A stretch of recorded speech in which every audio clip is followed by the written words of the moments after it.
Hey everyone, it's your favorite Uncle One Guy here coming at you with another tech deck. This time, it's Return of the King. It's the Zeta. So this is red white Zeta. We're building and cooking with blue white Zeta as well. But I really wanted to do red white because again, GTO 6 is literally 2 months away. I know we still got a long time to go, but hey, I just wanted to play Zeta again. So let's start the deck tech, shall we? We are running 2 Gundam Lifrit. It's because it's a 3-2, 2-4 blocker. It's still good against a lot of the aggro matchups that still kind of exist to this day. We still have Lundo Bell's kind of aggro mid-range. Oops Our Char is still kind of aggro mid-range. New purple-green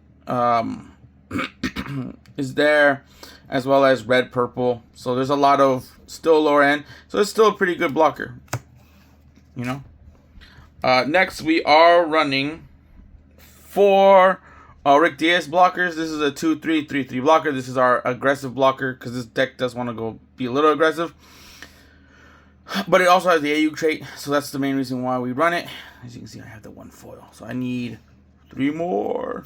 But I always never pull it during our leagues. Next, we are running 2 Rick Diaz Reds. It's our 4-3, 4-3 AU trait, and then also links with anyone with an AU trait. Great play. On the attack, you either choose one friendly base, rest it, and if you do, choose an enemy unit that's level 4 or lower, and it gets minus 2 AP this turn, so it kind of helps against the lower end blockers, as well as other stuff that we want to kind of crash into with Rick Diaz Red. Now remember, if you guys don't know, there's a simple combo with Rick Diaz Red as well as Zeta and a base. So let's just pick this base. If you swung in with Rick Diaz first, you automatically have to do the thing. You can't choose to not do it. It always goes off. So if you have Zeta and Rick Diaz in play and you want to use the Zeta effect, you're going to have to swing with Zeta first to swing twice, and then you don't get the minus 2. Okay, so just bear that in mind, y'all. But yeah, we're running 2 of these bad boys. Next, we are running 4 Hayashiki. So these can be your L strikes, they can be your silver bullets, it can be any 5 level 5 blocker. I pick Hayashiki because again, it does have the AU trait, so we want to see that as much as possible because we are running Biosensor in the deck, which is, amazing. So, it's got repair 1 if there's a friendly white base, so bear that in mind. That does kind of come up once in a while, and it does link with Quattro. So. Next, we are running 3 Zeta Gundam. So Zeta Gundam was so good these last 3 games that I played with it. Phenomenal card. Remember, it does require link, activate during main, once per turn. You choose one friendly base, doesn't have to be white, it can be any. You can then swing at shields, restand it and swing again. It just can't hit shields. So it's great for clearing bodies if you need to. Yeah, and it's a 5-4, links with best pilot Camille. So we are running 3. And again, these 3 did come up, and again, we're phenomenal and put in work. Next, we are running 2 Biosensor. Biosensor is our second, kind of our second boss monster. It is a 7-5-5-5, links to Camille Bidon. And then you get to choose one enemy unit for each AU card in your trash. It gets minus 1 AP during this turn. The 2 games that I have played with this that it did pop off really did help because it shrunk, I think, Wing to like 1, and I was able to trade with it. And then it dropped against Midnight's Londo Bell deck. It dropped one of his 3/3s to be 0/3, and I was able to just crash into it. So I cleared the body so I can save myself an extra turn. So Biosensor, really good. And lastly, we're just running 2 G-Quux. It's an 8/7, 6/5, links with Machu or Nyan. It has suppression, and then on deploy, you get to choose one enemy unit, and it deals 3 damage to it. So really great. We love it. And then you can throw in Quattro or Camille, and it will make it a 7/7, which is phenomenal because we do need that to prevent Amuros from resting it. Speaking of pilots, we are running 4 Camille. Camille Bidan is a 5/1, 1/2 pilot. While there's a friendly white base card in play, it gets +2 AP, so it becomes a 3/2, which is great stat-wise. We do love this one. We're picking this one over, obviously, because we don't run any of the blue Camille. But, yeah, so for the best pilots. Next, we are running 3 of his Mentor Quattro.